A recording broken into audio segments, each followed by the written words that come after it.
Hey friends, welcome back to Rita Talks. I'm Rita, and on this YouTube channel, I just share some of the thoughts, ideas that have been going on, like some of the things that I've been thinking about. Sorry, I'm sleepy, so I'm mixing up my words.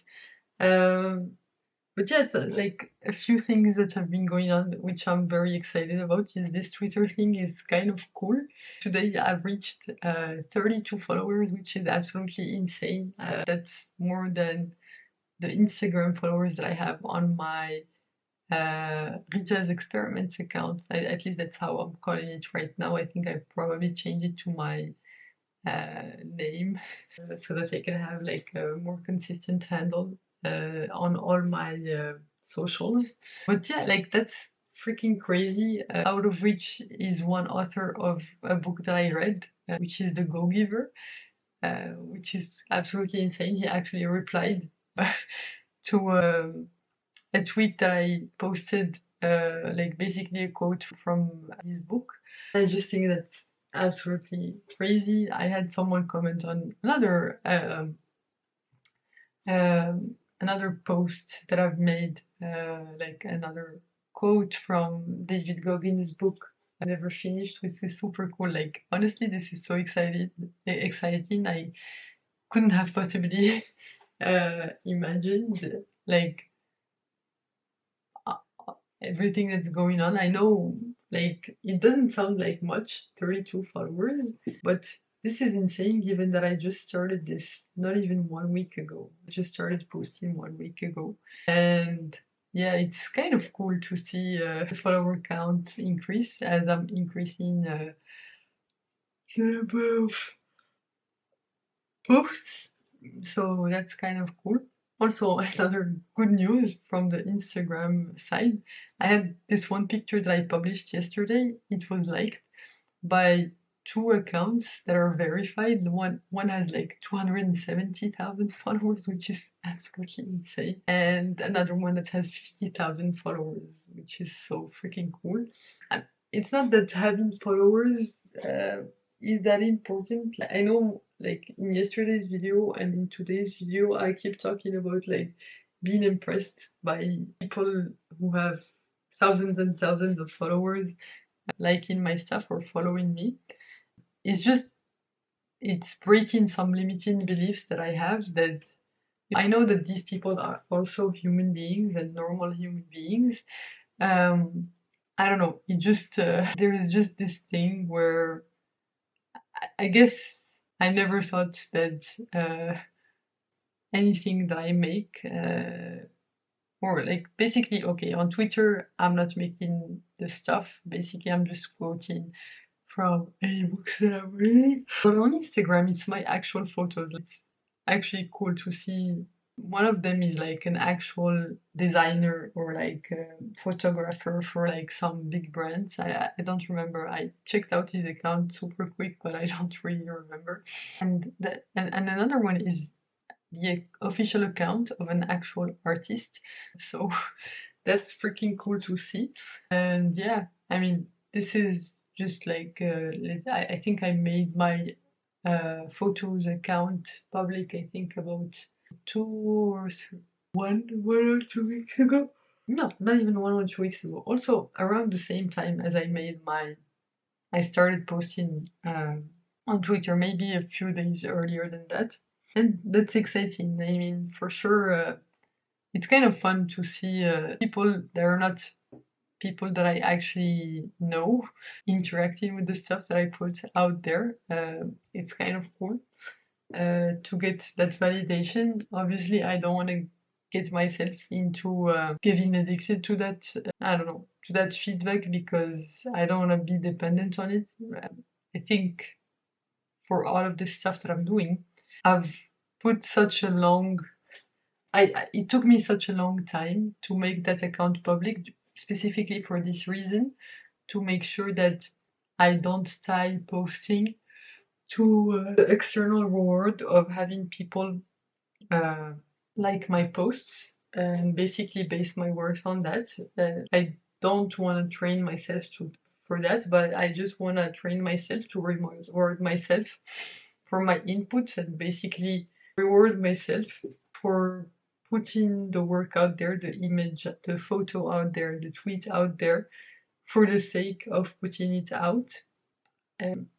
And that's also why I'm like, I guess, I think probably, I don't know, I don't want to speculate about the future, but I like this Twitter thing so far because it's kind of effortless for me because I'm reading anyway, and very often I will come across something that I think is interesting, and so I will highlight it. And so here, all I'm doing is taking that content that I think is interesting and posting it while keeping the source, and it's like basically a win-win-win situation for everyone involved. Like for me, because it feels like also like by posting them, I'm able to remind myself of these things so that they serve as the reminders for myself of the stuff that I read. So quite exciting. I know. I don't know. It might not sound like a lot, but it is for me. Especially given that I did not expect it at all. And yeah, it makes me hopeful for the future. And I don't know, I'm curious to see how this turns out. So yeah, I'll keep you posted on this, obviously.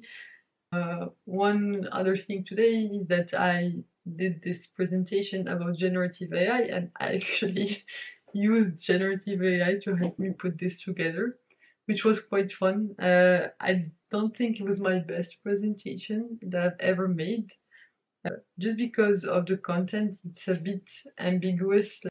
It was before brainstorming session, so I was trying to get the team in the mood for the brainstorming session.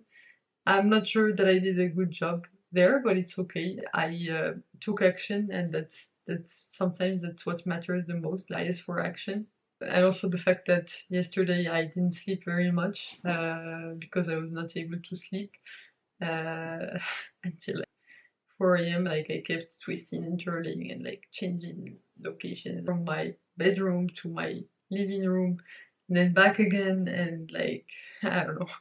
It just took, it was very laborious for me to fall asleep yesterday, but it's okay. These things happen. Right now I'm very sleepy, probably because of the sleep that I have and the fact that I watched The Witcher. And actually, I feel like I've been missing this component of fun and escapism because I've been too focused on my dreams and like obsessing over those things and like the things that I want to make happen, that sometimes it's kind of a trap, a mental trap where basically I'm not able to let go to be able to perform at my best in that specific area, and so I'm just obsessing over it, but not in a good way. So I'm glad that the next season of The Witcher, I think it's season 3, has come out, and so I'm spending some time watching that because it kind of transforms me into this other world, and it's kind of fun to see the characters interact with each other, and I think they're pretty funny. So that's what I've been thinking about today, and that's what's been going on. I also have like this back pain, I think because of the AC, because I went to the office today. But yeah, I mean, quite interesting day. I also ran, I think, a little over 6.5 kilometers today, which is fun. No, not 6.5. I think it was just a little over 6 kilometers, which was fun. I did this after my body balance gym session, and yeah, it was fun. I'm enjoying getting back into running, even though I feel like my body is completely destroyed. It's not completely destroyed, obviously, but like currently my biggest pain point is from my back, and I don't think it has anything to do with my running or the workouts, but because of the AC today. So that's what I'm feeling a bit. That's a bit painful right now, but it's okay. Um, yeah, I mean, I'm pretty happy with how the day went. Yeah, managed to get some work done for my team. hosted this brainstorming session, had some nice chats with my team members, and then came back and you know, went to the gym and all of that stuff, which is very satisfying and makes me happy. So yeah, it feels good to be back, even though I feel like I feel this void from not being around my family, and this is normal because I love them, and just because I feel it doesn't mean that I have to act on it. So yeah, I mean, I mentioned in I don't know whether it was yesterday's video or the day before that it's it's a bit of a complicated. I have a bit of a complicated relationship with my family, where I love them, but I'm not the happiest when around them. I mean, not. I don't think that applies to all my family members, or like I think it applies in very specific circumstances, and like I don't know how to phrase this. Basically, that the environment in the country where I'm from is very different from the environment that I live in, and that makes me the happiest. And I wish I could basically find the middle ground between the two, but I think, yeah, even though it's hard for me, I miss my kid sister, I miss my parents, and everything. I just feel more fulfilled and at peace when I'm here, which has not necessarily actually been the case the past 2 days, because I've just been readapting to being here. And so basically trying to force myself to get back into that state that I was in before leaving, which is not how things work, you know, when you try to do something is when it escapes you. So yeah, especially when it comes to mental health stuff and like peace and feeling at peace, it's not something that you can force, and it's just a process. So basically, like watching The Witcher and giving myself a way to escape into this I don't know, a fantastical world. I don't know how you call it, but this world that's different than the world I live in allows me a bit to unplug, which I do need because of all of the pressure that I'm putting on myself, and try to get me out of my own head. So I tend to overthink a lot, and that probably is why I was not able to sleep very well yesterday. So it's baby steps. I think right now what's important is for me to be aware of this, and I know it's not something that I can have immediate control over, and it's like just small things that affect that. So yeah, it's painful in the moment, but this awareness hopefully will help me out in the long run. It's back to circumstances where I can be my best self and where I can serve the people I care about, or like I guess the world, but that sounds cheesy, to the best of my ability. So yeah, that's all I had to talk about for today. Thanks a lot for tuning in. You can click here to watch my previous video on this channel, so the one right before this one, and you can click here to watch my latest video on the channel overall. So thanks again for tuning in. I hope you have a fantastic rest of day, night, whichever time of day it is where you are right now. Bye for now, and I will hopefully see you in the next one. Bye bye.